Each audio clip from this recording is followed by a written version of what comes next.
Hey Century fam, we just want to spend a few minutes with you to create space where you can just breathe.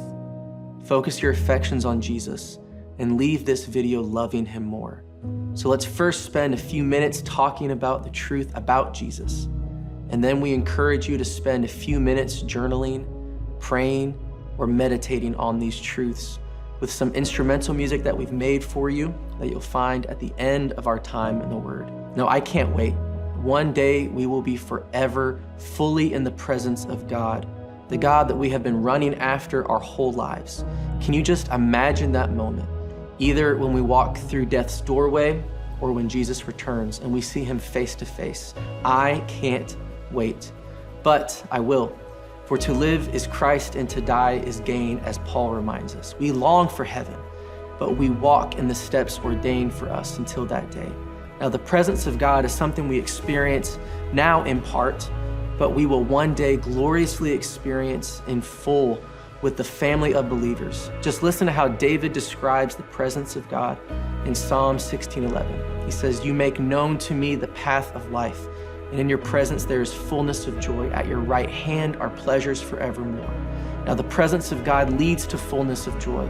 Again, even though it's not full on what we will one day experience, we get to experience his presence now, and that leads us to joy. The presence of Jesus is the best. It's the best place, it's the best experience. Every good thing we experience here in this world is but an echo of what we have in Christ. The love we experience in our marriage, only an echo of what we have in the presence of Jesus, that he has for his church, and in his presence there is fullness of joy. Now, here's a great way that I would encourage us to think about being in the presence of God. First, we are always in his presence. God is omnipresent, and as believers, we are always in his holy presence. One of the ways that we want to grow as worshipers is in our understanding of presence and the reality that we can become more or less aware of God's presence. So oftentimes, I use this as a helpful example. I can be sitting in this chair and talking to you, but if I face this way, my whole focus isn't on you. I'm still in your presence, but I'm not fully aware of your presence. Why? Because my focus isn't on you. But when I turn from here to here, I become more aware of your presence. See, this is what I want you to experience today, to seek his presence continually, as we are told to do in Psalm 105. Turn your gaze from the things of this world and simply look to Jesus.